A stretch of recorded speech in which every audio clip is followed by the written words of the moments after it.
want to know how many people across the country had Department of Health and Human Services, DHHS, the CPS workers, force them to get married to whoever they are with in order to keep their children.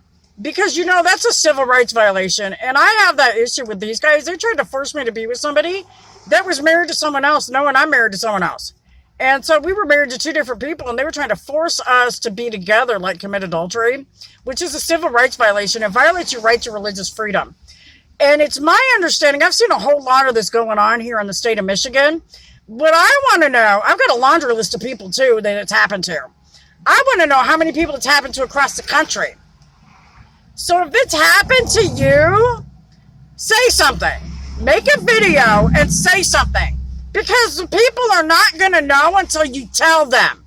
If you feel that you've been persecuted, especially since 2016, because of your religion or your political preference, I don't care if you're Democrat, Republican, Independent, no, not, whatever you claim politically, and you feel that you've been legally attacked, there's no other cause, like in my case. In my case, there was no other reason.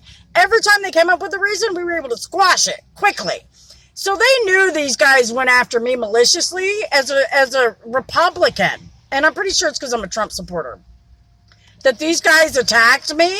They went rogue on me and my family. It's not just me, it's other people. That's why I'm telling people you don't have to be afraid to come forward.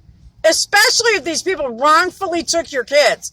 If you were a drug addict and they denied you help as a drug addict and took your kids anyway after you asked for help, report it. Because this is the con that these guys are pulling in order to wrongfully remove kids.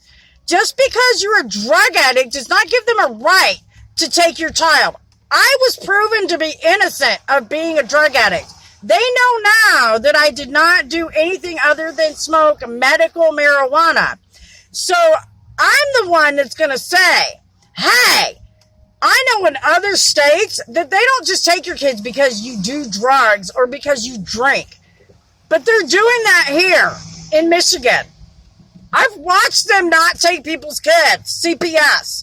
Even though they drank and watched them, people admit that they drank to CPS, that wasn't cause to take their children. And I could go into that a million and months and eons, especially knowing that Frances Fant is my son's legal grandmother, and she used to work for Michigan Department of Health and Human Services in Detroit. So I know better. On top of that, I know my rights and I know the Constitution. So these guys, it wasn't going to fly with me. And they knew that. With God's love. How many are out there? Don't be afraid. You can hold my hand while you tell. With God's love. Because not telling is going to allow them to continue forth with taking more children wrongfully. And prosecuting more people wrongfully. Real talk. It's time to come forward, people. Don't be afraid to be a victim anymore. That's how we make change. We make it together. With God's love. God bless America. Have a blessed day.